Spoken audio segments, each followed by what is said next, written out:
کیا میں تمہیں جنتی مردوں کی خبر نہ دوں؟ نبی جنت میں داخل ہوگا، صدیق جو سچائی کے اعلیٰ ترین مرتبے پر ہوگا وہ جنت میں جائے گا، شہید جنتی ہوگا، نابالغ بچہ جنتی ہوگا، اور وہ آدمی جنت میں جائے گا جو شہر کے دوسرے کنارے میں بسنے والے بھائی سے اللہ کے لیے ملاقات کرنے کے لیے جاتا ہے۔ اب کیا میں تمہیں جنت میں داخل ہونے والی عورتوں کی خبر نہ دوں؟ ہر محبت کرنے والی، زیادہ بچے جنم دینے والی خاتون کہ جب اس پر غصے ہوا جاتا ہے یا اس کے ساتھ برا سلوک کیا جاتا ہے یا اس کا شوہر اس پر غصے ہوتا ہے تو اپنے شوہر سے کہتی ہے یہ میرا ہاتھ آپ کے ہاتھ میں ہے، میں اس وقت تک نہیں سوؤں گی جب تک تم مجھ سے راضی نہیں ہو جاتے۔ یہ حدیث حضرت انس، حضرت ابن عباس اور کعب بن عجرہ سے مروی ہے۔ اس میں پہلی بات تو اچھی خاتون کی اور اچھے مرد کی صفات کے حوالے سے ہے۔ اچھے مرد کی صفات اور اچھی عورت کی صفات، جنت میں داخل ہونے والی عورتوں کا تذکرہ ہے، بہت محبت کرنے والی عورت۔ عورت محبت کا دوسرا نام ہے، عورت کو محبت ہی سیکھنی چاہیے، محبت ہی کرنی چاہیے، اور جنتی مردوں کی صفات اس میں بیان کی گئی۔ تو ایک مومنہ عورت اپنے شوہر کی اطاعت شعار ہوتی ہے، ہمیشہ اس کا احترام کرتی ہے اور اپنی طرف سے اسے خوش کرنے کے لیے ہر جتن کرتی ہے، لیکن نبی صلی اللہ علیہ وسلم نے فرمایا لا طاعت لمخلوق فی معصیت الخالق، خالق کی نافرمانی میں مخلوق کی اطاعت نہیں ہے۔ اگر شوہر اللہ تعالیٰ کے تعلق میں رکاوٹ بنتا ہو تو اس کی اجازت نہیں۔ لیکن میں ایک چیز آپ کے سامنے ضرور رکھنا چاہتی ہوں۔ ایک خاتون نے مجھ سے کہا کہ میرا شوہر مجھے فرض نماز بھی پڑھنے نہیں دیتا، میں جب نماز پڑھتی ہوں تو وہ میرے راستے کی رکاوٹ ہے۔ میں نے ان سے دریافت کیا کہ آپ کس وقت نماز ادا کرتی؟ کہتی اکثر ایسا ہوتا ہے کہ میں کام ختم کر کے کوشش کرتی ہوں کہ شوہر کے آنے سے پہلے پہلے نماز پڑھ لوں، لیکن جب بھی وہ آتے ہیں اتفاق کی بات یہ ہے کہ میں نماز کی نیت کر کے کھڑی ہوتی ہوں، تو انہیں اس بات پر شدید غصہ آتا ہے۔ تو میں نے کہا آپ نماز کے اوقات تبدیل کر کے دیکھ لیں، پھر بتائیے گا کہ اب بھی غصے ہوتے ہیں، پھر اس کے بعد ہم اس کے بارے میں سوچیں گے۔ انہوں نے نماز کے اوقات تبدیل کر دیے تو کہا کہ اب تو میرے شوہر مجھ سے اس بات پہ کبھی ناراض نہیں ہوتے، انہیں میری دینداری پر کوئی اختلاف نہیں ہے۔ تو یہ نادانی ہے کہ کوئی شخص دن بھر کے بعد گھر واپس آئے اور کوئی خاتون جو ہے وہ فرض نماز کے بعد نوافل ادا کرے، پھر لمبے اذکار شروع کر دے، پھر اسی طرح سے اس کے بعد اپنے موبائل پہ اپنی دوستوں کے ساتھ مصروف ہو جائے، یا ایون یہ کہ تلاوت قرآن کے لیے مصروف ہو جائے، تو ایسے معاملات یقیناً تعلقات میں خرابی پیدا کرنے کا سبب بنتے ہیں۔ تو باہمی تعلقات میں خوشگواریت کو نہیں بھولنا چاہیے، ہر ایک چیز اپنے مقام پر بھلی لگتی ہے۔ کسی شاعر نے کہا کہ ہر چیز اپنے مقام پر بھلی لگتی ہے، جانا کی گھنی زلف کا منہ پیچا، سالن میں سے نکلے تو برا لگتا۔ تو بعض اوقات ایسا ہوتا ہے کہ تعلقات میں یعنی اللہ تعالیٰ کے لیے کوئی نماز بھی ادا کر رہی ہوتی ہے عورت تو پھر برا لگتا ہے، اس وجہ سے کہ مرد کا حق جو ہے اس کو ختم کرنے کی کوشش کی ہے۔ نیچرلی کوئی اپنا حق چھوڑنے کے لیے تو تیار نہیں ہوتا۔ سیدنا اسماء بنت ابی بکر اپنے شوہر سیدنا زبیر کی خدمت اور گھر کی دیکھ بھال کیا کرتی تھی۔ ان کے شوہر کے پاس ایک گھوڑا تھا جس کو کھانا کھلانا اور چلانے پھرانے کا سب کام وہی کیا کرتی تھی، اس کا مشکیزے کی مرمت، روٹی پکانا، باغ سے سر پر کھجور کی گٹھلیاں ڈھو کر لانا، سارے مشقت کے کام وہ خود کیا کرتی تھی۔ اس لحاظ سے ہم دیکھتے ہیں کہ اگرچہ سیدہ اسماء اپنے باپ کے گھر میں بہت اچھا وقت گزار چکی تھی، لیکن شوہر کے گھر میں جانے کے بعد کسی قسم کی مشقت انہیں اٹھانی پڑی تو انہوں نے محبت کے ساتھ ہی مشقت برداشت کی۔ ایک بات ذہن میں رہے، سیدنا زبیر کا مزاج کافی تیز تھا اور وہ پسند نہیں کرتے تھے کہ سیدہ اسماء یعنی ان کی اجازت کے بغیر کسی سے کلام بھی کریں۔ ایک دفعہ راستے سے جا رہے تھے تو رسول اللہ صلی اللہ علیہ وسلم نے سیدہ اسماء کو بہت مشقت میں دیکھا تو آپ نے فرمایا کہ آپ میری سواری پر بیٹھ جاؤ، تو سیدہ اسماء نہیں بیٹھ سکی تھیں، صرف اس وجہ سے کہ زبیر کو برا لگے گا کہ مزاج کے تیز تھے۔ ہاں، تو اچھی عورت وہی ہے جو ان ساری باتوں کا لحاظ رکھتی ہے۔ اور رسول اللہ صلی اللہ علیہ وسلم کی صاحبزادی سیدہ فاطمہ تو زہرا جنتی عورتوں کی سردار خواتین میں سے، کس طرح سے وہ اپنے شوہر نامدار کا خیال رکھتی تھی۔ حضرت علی کا چکی سے آٹا پیستے پیستے ان کے ہاتھ بھی خراب ہو گئے تھے، مشکیزے میں پانی بھر کے لاتی تھیں، اور آپ سے ایک دفعہ غلام مانگنے کے لیے آئیں تو آپ نے انہیں وہ تسبیح سکھا دی جو آج ساری امت کی خواتین اور مرد پڑھتے ہیں، جسے ہم تسبیح فاطمہ کے نام سے جانتے ہیں۔ 33 دفعہ سبحان اللہ، 33 دفعہ الحمدللہ اور پھر اللہ اکبر پڑھنا. تو یوں یعنی شوہروں کے ساتھ کوپریشن اور اچھا سلوک کرنا یہ اچھی بیوی کی صفات میں سے. ایک چیز کو یہاں پہ ضرور واضح کرنا چاہوں گی. قرآن حکیم میں ایک ایسی خاتون کا تذکرہ ملتا ہے جو سب سے برے آدمی کی بیوی تھی. برے آدمی کی بیوی اچھی ہو کیسے ممکن ہے؟ آپ جانتے ہیں کسی ایسی خاتون کو؟ اتنی مشہور ہیں وہ الحمدللہ. انہوں نے یہ دعا کی تھی کہ جب اس نے کہا رب ابن لی عندک بیتا فی الجنہ، اے میرے رب میرے لیے جنت میں ایک گھر بنا دے. اور بھی دعا کی تھی، انہوں نے کہا تھا وَنَجِّنِي مِن فِرْعَوْنَ وَعَمَلِهِ، مجھے فرعون اور اس کے عمل سے بچا لے. تو خواتین کو یہ دیکھنا چاہیے کہ اگر کوئی فرعون جیسا مزاج رکھتا ہو اور اللہ تعالیٰ کا نافرمان ہو تو اللہ سے یہ دعا کرنی چاہیے کہ اللہ تعالیٰ مجھے اس کے عمل سے اور اس کے شر سے بچا لے. وَنَجِّنِي مِنَ الْقَوْمِ الظَّالِمِينَ، سورہ التحریم میں ضرور پڑھیے گا، آیت نمبر 11 ہے، مجھے ظالم قوم سے نجات دے دے. یہ سیدہ آسیہ نے دعا کی تھی. سیدنا انس کہتے ہیں رسول اللہ نے فرمایا کائنات کی بہترین 4 خواتین ہیں، سیدنا مریم بنت عمران، سیدنا خدیجہ بنت خویلد، سیدہ فاطمہ بنت محمد اور فرعون کی بیوی سیدہ آسیہ. تو یہاں پہ اچھی خاتون کی صفات میں سے بتایا کہ وہ یعنی شوہر غصے ہوتا ہے تو اپنے شوہر سے کہتی ہے یہ میرا ہاتھ آپ کے ہاتھ میں اس وقت تک نہیں سوؤں گی جب تک آپ مجھ سے راضی نہیں ہو جاتے. اس سے یہ پتہ چلتا ہے کہ شوہر کی ناراضگی کو طول نہیں دینا چاہیے، جلد منا لینا اچھی بیوی کی صفات میں سے. اور ام المومنین سیدہ خدیجہ کے حوالے سے تو آپ جانتے ہیں، آپ صلی اللہ علیہ وسلم نے ان کی تعریف فرمائی اسی حوالے سے کہ جب لوگوں نے آپ کو جھٹلایا تو سیدہ خدیجہ تھیں جنہوں نے آپ کی تصدیق کی تھی. سیدہ خدیجہ نے آپ کی کس طرح سے آپ پر اپنا مال نچھاور کیا. آپ صلی اللہ علیہ وسلم کی اولاد بھی انہی سے ہوئی اور پھر آپ صلی اللہ علیہ وسلم ان سے ان کے جانے کے بعد بھی اتنی محبت کرتے تھے. حضرت خدیجہ کی فرینڈز کو بھی کوئی چیز بکری ذبح کرتے تو ان کی دوستوں کو بھی تحفے کے طور پر گوشت وغیرہ بھجواتے تھے. نبی صلی اللہ علیہ وسلم نے فرمایا بہترین بیوی وہ ہے جس کی طرف تم دیکھو تو تمہیں خوش کر دے.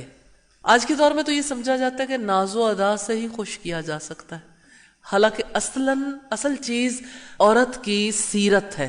اب دیکھیں 2 چیزوں کو آپ کمپیئر کر کے دیکھیں. ایک چیز ہے کہ جس میں ظاہر میں بہت سارے کلرز ہیں، بہت سارے رنگ، بہت ساری یعنی ایسی چیزیں جس کو دیکھ کے ظاہر میں تھوڑا سا اچھا فیل ہوتا ہے. لیکن دوسری چیز اس کے مقابلے میں جیسے سادہ شیشہ ہے یا سادہ کوئی ایسی چیز ہے لیکن اندر سے اگر کوئی ڈور اوپن کرے تو اندر ہیرے ہیں، جواہرات ہیں. دونوں میں سے کیا چیز ہے جو زیادہ اچھی؟ پلین وال یا کلرفل وال؟ اس وال کے پیچھے اگر ہیرے جواہرات تو اچھی سیرت اور کردار کی عورت کی مثال ایسی ہے کہ گویا اس کی زندگی میں ہیرے جواہرات جڑے ہوئے اور وہ قیمتی متاع ہے. اسی اعتبار سے اللہ تعالی ہم سب کو سیرت و کردار کی ساری بھلائیاں نصیب فرمائے. حدیث نمبر 75 ہے عن ابی ہریرہ قال قیل لرسول اللہ صلی اللہ علیہ وسلم ای النساء خیر قال التی تسرہ اذا نظر الیہا وتطیعہ اذا امر ولا تخالفہ فی نفسہ ولا مالہا بما یکرہ. حضرت ابو ہریرہ کہتے ہیں رضی اللہ تعالی عنہ رسول اللہ سے پوچھا گیا کہ کون سی عورتیں بہتر ہیں. آپ نے فرمایا وہ عورت بہتر ہے کہ جب شوہر اس کی طرف دیکھے تو وہ اس کو خوش کر دے، جب وہ اسے حکم دے تو وہ اس کی فرما برداری کرے اور اپنے نفس اور مال کے معاملے میں شوہر کی ایسے انداز میں مخالفت نہ کرے جسے وہ ناپسند کرتا ہو. اچھی خاتون کی صفات ہیں کہ اس کی بول چال، وضاقتہ، اس کا اٹھنا بیٹھنا، اس کے تعلقات، معاملات، ہر ایک چیز ہر اعتبار سے دل لبھانے والی ہو، یعنی اچھا تعلق رکھنے والی خاتون ہو. وہ عورت بہتر ہے جب شوہر اسے دیکھے تو خوش کر دے اور جب اسے حکم دے تو وہ اس کی فرما برداری کرے. 2 باتیں توجہ طلب ہیں، وہ اپنے نفس اور مال کے معاملے میں شوہر کی اس انداز سے مخالفت نہ کرے جو اسے ناپسند ہو. مراد یہ کہ مال خرچ کرتے ہوئے بھی شوہر کا لحاظ رکھے باہمی مشورے کے ساتھ، اور اپنی جان کے معاملے میں بھی ایسا طریقہ اختیار نہ کرے جو اس کے شوہر کو ناپسند ہو. سیدنا عبداللہ ابن عباس سے روایت ہے نبی اکرم صلی اللہ علیہ وسلم نے فرمایا میں نے آگ دیکھی اور آج جیسا ہولناک منظر میں نے کبھی نہیں دیکھا. جہنم میں نے عورتوں کی کثرت دیکھی. قالوا لما یا رسول اللہ, کہا گیا کیوں اللہ کے رسول؟ قال بکفرہن, آپ نے فرمایا ان کی ناشکری کی وجہ سے. قیل یکفرن باللہ, صحابہ کرام نے عرض کیا کیا وہ اللہ کی ناشکری کرتی ہیں؟ قال یکفرن العشیر, آپ نے ارشاد فرمایا نہیں بلکہ وہ شوہروں کی ناشکری کرتی ہیں, ان کا احسان نہیں مانتی. عورتوں کا حال یہ ہے کہ اگر تم عمر بھر ان کے ساتھ احسان کرتے رہو, پھر کوئی معمولی سی تکلیف انہیں پہنچ جائے تو وہ کہیں گی ہم نے تم سے کبھی کوئی سکون پایا ہی نہیں, تم سے کوئی بھلی بات ملی ہی نہیں. صحیح بخاری کی 5197 نمبر روایت ہے. سیدہ عائشہ کے 2 محبت بھرے اشعار جو رسول اللہ صلی اللہ علیہ وسلم کے لیے انہوں نے کہے وہ آپ کے سامنے ضرور رکھنا چاہتی ہوں. کہتی ہیں لنا شمس وللآفاق شمس, ایک میرا سورج ہے اور ایک آسمان کا سورج ہے.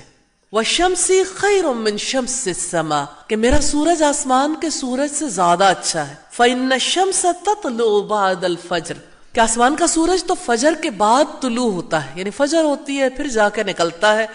وشمسی تطلع بعد العشاء, اور میرا سورج عشاء کے بعد نکلتا ہے. تو سیدہ عائشہ فرماتی ہیں اگر زلیخا کو ملامت کرنے والی عورتیں آپ صلی اللہ علیہ وسلم کے چہرے انور کو دیکھ لیتی تو ہاتھوں کو کاٹنے کی بجائے اپنے دل کاٹ ڈالتی. تو اس لحاظ سے ہمیں پتہ چلتا ہے کہ عورت کی جانب سے محبت کا اظہار کس قدر شوہر کے دل کو خوشی عطا کرتا ہے. امام شابی نے ایک دن قاضی شرح سے پوچھا اچھی بیوی کی مثال, گھر والوں کا کیا حال ہے؟ کہنے لگے 20 سال ہو گئے شادی کو, کوئی ایک دن بھی ایسا نہیں گزرا جب مجھے اپنی بیوی سے کوئی تکلیف پہنچی ہو. 20 برس میں ایک بار بھی تکلیف نہیں پہنچی. امام شابی نے پوچھا یہ کیسے ہو سکتا ہے؟ کہنے لگے پہلی رات جب میں بیوی کے پاس پہنچا اسی وقت سے ہم دونوں کا مزاج ایسے ملا کہ ہم 2 جسم میں ایک روح ہیں. جب پہلی رات میں بیوی کے پاس گیا تو دیکھا الحمدللہ وہ خوبصورت تھی, میں نے سوچا 2 رکعت پڑھ لوں, اللہ کا شکر ادا کروں. کیسی بیوی ملی, سلام پھیرا تو میں نے دیکھا وہ بھی میرے ساتھ نماز پڑھ رہی ہے. میرے سلام پھیرنے کے بعد اس نے بھی سلام پھیر لیا. پھر دعا کے بعد میں نے اس کی طرف ہاتھ بڑھایا تو کہنے لگی صبر کرو ابو امیہ.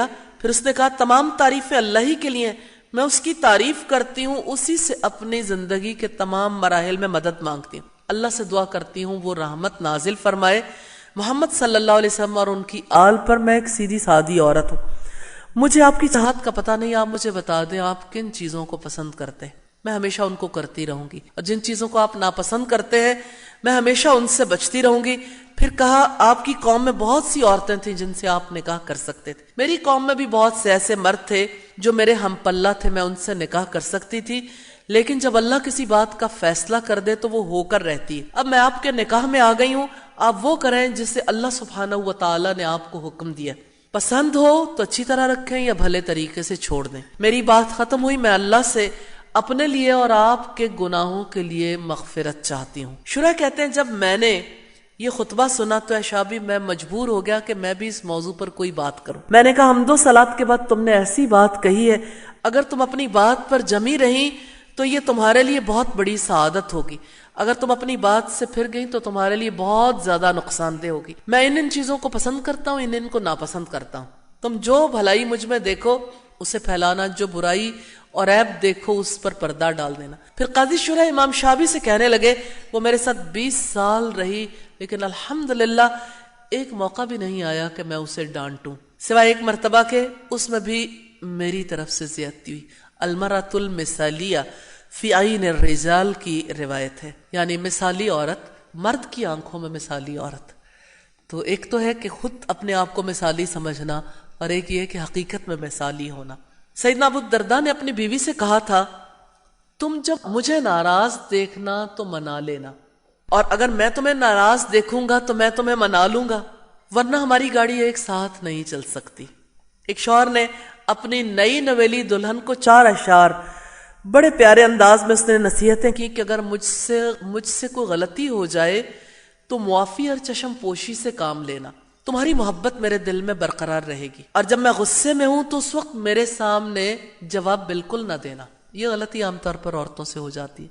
اور مجھے اس طرح مت بجانا جس طرح تم دف بجاتی ہو, کہ اس میں سے کیسی آواز نکلتی ہے. یعنی اگر کرو گی تو ظاہر آواز بھی نکلے گی. تو اگر غصے کے وقت تم چپ نہ ہوئی تو میرے منہ سے بے احتیاطی کی وجہ سے بات نکل جائے گی. اور شکوے شکایتوں کی کثرت بھی نہ کرنا، اس سے محبت ختم ہو جاتی. بہت اہم بات ہے تعلقات میں. اگر آپ بھی اس میں مبتلا ہو گئی تو میرا دل آپ سے نفرت کرنے لگے گا، اور دلوں کو بدلنے میں دیر نہیں لگا کرتی. میں نے تو یہ دیکھا ہے کہ شوہر کی طرف سے محبت اور بیوی کی طرف سے نافرمانی، تکلیف یا شکوہ شکایت کی کثرت، یہ شوہر کے غصے کے وقت غصے میں آ جانا، دونوں باتیں اگر جمع ہو جائیں تو شوہر کی محبت ایسی بیوی سے ختم ہو جاتی ہے. المرأۃ المثالیہ کی یہ روایت ہے جس سے پتہ چلتا ہے کہ خوشگوار زندگی کے راز کیا ہے. الحمدللہ غور کیجیے گا اور ان باتوں کو اپنانے کے لیے اللہ تعالیٰ سے دعا کیجیے گا. اللہ تعالیٰ ہم سب کو توفیق عطا فرمائے. حدیث نمبر 76 ہے، ان ابی ازینۃ الصدفی ان رسول اللہ صلی اللہ علیہ وسلم قال خیر نسائکم الودود الولود المواتی المواسیہ اذا اتقین اللہ وشر نسائکم المتبرجات المتخیلات وہن المنافقات لا يدخل الجنت منہن الا مثل الغراب العاصم. حضرت ابو ازینہ صدفی سے روایت ہے، رسول اللہ نے فرمایا تمہاری بہترین بیویاں وہ ہیں جو محبت کرنے والی، زیادہ بچے جننے والی ہیں. المواتیت المواسیہ، ہم نوائی کرنے والی اور ہمدردی کرنے والی ہوں، بشرط یہ کہ وہ اللہ تعالیٰ سے ڈرنے والی ہوں. اور بدترین عورتیں وہ ہیں جو غیر شوہر کے سامنے زیبائش کرنے والی اور اکڑ کر چلنے والی ہوں. ایسی عورتیں منافق ہیں، ان میں سے کوئی بھی جنت میں داخل نہیں ہوگی مگر سرخ چونچ اور سرخ پیر والے کوے کی طرح بہت کم. یعنی جس طرح سرخ چونچ اور سرخ پنجوں والے کوے تعداد میں دوسرے کووں کے نسبت کم ہوتے ہیں، یہی معاملہ عورتوں کا ہے. یہ حدیث دو اہم اسباق پر مشتمل ہے. ایک تو یہ کہ شوہر کی فرما برداری ہو، بیوی اپنے شوہر سے محبت کرے، اس کی اطاعت کرے، اس کی ہمنوائی کرے، اللہ سے ڈرے. اور دوسری بات یہ ہے